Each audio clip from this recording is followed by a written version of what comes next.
সুপ্রিয় শিক্ষার্থীরা, আসসালামু আলাইকুম। আশা করি তোমরা করোনার মাঝে আলহামদুলিল্লাহ খুব ভালোই আছো। আমাদের এক বিশ্ব করোনার পরিস্থিতির কারণে আজকে তোমাদের মাঝে আমরা অনলাইন ভিত্তিক ক্লাস নিয়ে আলোচনা করব এবং খুব শীঘ্রই আমরা আশাবাদী যে খুব শীঘ্রই আমরা তোমাদেরকে সরাসরি আমরা ক্লাস নেব। আজকে আমাদের অনলাইন টপিক হচ্ছে যারা নবম দশম শ্রেণীতে আছো, আমি আজকে তাদের জন্য গণিত বিষয়ে নবম দশম যারা আছে তাদের গণিত বিষয়ে আমি একটা ক্লাস নেব। আজকে ক্লাসে অধ্যায়ের নাম হচ্ছে অধ্যায় নাম্বার 2.1 সেট ও ফাংশন। আজকে তোমাদের যারা বিশেষ করে নবম শ্রেণীতে আছো তাদের জন্য এই অধ্যায়টা খুবই নতুন। তো দেখো, তোমরা ভালোভাবে বোঝার চেষ্টা করবে। এখন দেখো, আজকে আমাদের অধ্যায়ের নাম কি বললাম? সেট ও ফাংশন। এখন আমার জানতে হবে সেট কি। এখানে লেখা আছে বাস্তব ও চিন্তা জগতে সুসংজ্ঞায়িত বস্তুর সমাবেশ বা সংগ্রহকে সেট বলা হয়। এখানে বলা হয়েছে অনেকগুলো বস্তু বা একের অধিক বা একটি কোনো বস্তু, যে কোনো বস্তুর সমাহার তারা যে একত্রিত ভাবে থাকে তাকেই বলা হয় কি? সেট। এখন দেখো, আমি যদি বলি 1 2 3 তিনটা সংখ্যা আছে, আমি যদি বলি এই তিনটা সংখ্যা তারা একটা সেট। আমি যদি বলি 2 4 6 8, এই যে জোড় সংখ্যাগুলো, আমি বলতে পারবো এই জোড় সংখ্যাগুলো তারা একটা সেট। আবার যদি আমি বলি 1 3 5 7 বেজোড় সংখ্যাগুলো, আমি যদি বলি এই বেজোড় সংখ্যা হবে কি? তারা একটা সেট। ঠিক আছে, এখন আমরা সেট বুঝে গেলাম যে আসল বিষয়টা মানে সেট বিষয়টা কি। এখন আসো এই অধ্যায় করতে হলে আমাকে কিছু প্রতীক সম্পর্কে জানতে হবে। কারণ প্রতীকগুলো হচ্ছে, দেখো, আমাকে জানতে হবে সার্বিক সেট সম্পর্কে। ইউ এর মধ্যে আমরা যে ইউ লিখতাম ছোটবেলা, এই দেখো ইউ, সেটাকে বলা হয় সার্বিক সেট। আবার লিখবো আমরা ইউ এর মতই করে লিখবো, এটাকে বলা হয় ইউনিয়ন। এটাকে আমরা লেখা আছে সকল মান। সকল মান বলতে বোঝানো হয়েছে যদি দুইটা সেট একত্রিতভাবে মিলিত হয়, অর্থাৎ আমি যদি দুইটা সেটকে যদি ইউনিয়ন করি তাহলে দুইটা সেটের মধ্যে যে মানগুলো থাকবে অ্যানসার আমি সবগুলো মানে নিব। যেমন হচ্ছে, দেখো, ধরো আমার একটা সেট দেওয়া আছে এখানে a ইকুয়াল 1 2, আর একটা সেট লিখলাম এখানে 2 3। ধরো আমার এখানে দুটো সেট দেওয়া আছে, একটা সেট দেওয়া আছে a ইকুয়াল 1 2, আর একটা সেট দেওয়া আছে b ইকুয়াল 2 3। এখন দেখো, আমি যদি এখানে ইউনিয়ন করি a ইউনিয়ন b, মানে দুইটা সেটকে যদি আমি ইউনিয়ন করি তাহলে দেখো প্রথমে a এর মান লিখবো 1 2 ইউনিয়ন b এর মান লিখবো 2 3। এখানে দেখো দুইটা সেটের দুটো করে চারটা মান বিদ্যমান। a সেটে আছে 1 2, b সেটে আছে 2 3। ইউনিয়ন মানে হচ্ছে কি বলেছিলাম, দুইটা সেটের মধ্যে যদি আমি ইউনিয়ন করি তাহলে সেটের মাঝখানে যতগুলো মান থাকবে অ্যানসারে ততটুকু মানই আসবে, সবগুলো মানই আসবে। তাহলে এখানে দেখো 1 1, 2 আছে 2, 3 আছে 3। এটা হয়ে গেল আমাদের অ্যানসার। এখন দেখো, আমরা বুঝে গেলাম যে ইউনিয়ন কিভাবে করতে হয়। এখন আমরা আসবো ইন্টারসেকশন। ইন্টারসেকশন কি? এটা হচ্ছে যদি কোনো দুইটা সেটের মাঝখানে ইউনিয়ন করা হয় তাহলে যেই সব মানগুলো শুধুমাত্র কমন থাকবে আমরা ওই সব মানগুলোই নিব। এখন দেখো, আমরা এখানে একটা এক্সাম্পল দিই। এক্সাম্পল হচ্ছে, ধরো সেম একটা সেট দেওয়া আছে 1 2, বি একটা সেট দেওয়া আছে 2 3। আমরা যদি এটাকে ইন্টারসেকশন করি, কি করব? ইন্টারসেকশন করি। তাহলে দেখো এখানে a এর মান বসাবো 1 2, ইন্টারসেকশন b এর মান বসাবো 2 3। খেয়াল করো, এখানে আমরা লিখেছিলাম কমন মান। এর মানে হচ্ছে এই দুটো সেটের মধ্যে যে মানটা কমন থাকবে সেটি আমরা গ্রহণ করব। এখানে দেখো, এখানে 2 আছে, এখানে 2 আছে, তাহলে অ্যানসার হবে শুধুমাত্র 2। এটি হচ্ছে আমাদের ইন্টারসেকশনের কাজ। এখন আসো আমরা ডিভাইডেড মানে ভাগ শিখব। কিভাবে ডিভাইড করতে আমরা জানি, ডিভাইড অর্থ ভাগ, আমরা ভাগ শিখতেছি।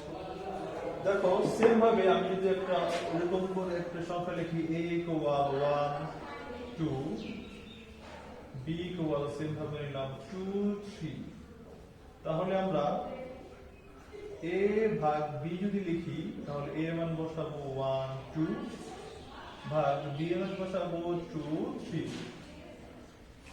এখন ভালো করে লক্ষ্য করো, এখানে আমরা a থেকে b কে ভাগ করব।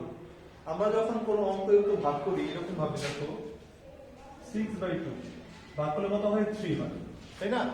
এরকম ভাবে যদি আমরা এটাকেও যদি আমরা ধরি যে উপরে আছে 1 2 নিচে আছে 2 3, তাহলে 2 2 কাটা যাবে, উপরে একটা সংখ্যা থাকবে 1, তাহলে এটার অ্যানসার হবে কি 1। এখন কথা হলো এখানে যে মানটা থাকবে এই মান থেকে আমরা এই মান বিয়োগ করব, ভাগ করব। এখন এখানে আছে 1 2, এখানে আছে 2, তাহলে এই 2 এই 2 কাটা যাবে, এখানে যে মানটা থাকবে সেটা আমরা বসাবো। এখানে যদি কোনো এক্সট্রা মান থাকে 3 4 5 এটা আমরা গ্রহণ করব না। কেন গ্রহণ করব না? কারণ হচ্ছে আমরা a থেকে b ভাগ করতেছি, এটা থেকে আমরা এটা ভাগ করব। তাহলে এখান থেকে যখন এটা ভাগ করব এখানে যে সব মানগুলো থাকবে শুধুমাত্র ওই সব মানই এখান থেকে কাটা যাবে, বাকি যে মান থাকবে এখানে সেটার অ্যানসার আমরা লিখব। এখানে দেখো আমাদের আছে 1 2, এখানে আছে 2 3, এখানে 2 2 আছে কাটা যাবে, ভ্যানিশ হবে। এখন এখানে একটা এক্সট্রা মান আছে 1, এই 1টা আমরা অ্যানসার হিসেবে লিখব। আরেকটা তোমাদের উদাহরণ দিই, দেখো ধরো একটা মান আছে এরকম, এর মান আছে ধরো 1 a b, b এর মান আছে ধরো 2 b। তাহলে আমরা যদি করি a ভাগ b, তাহলে আমাদের অ্যান্সারটা আসবে a এর মান বসাবো 1 a b ভাগ করব 2 b। দেখো এখানে 1 আছে, এখানে 1 নাই, তাহলে 1টা আমার থাকবে। এখানে a আছে, এখানে a নেই, তাহলে আমার এটাও থাকবে।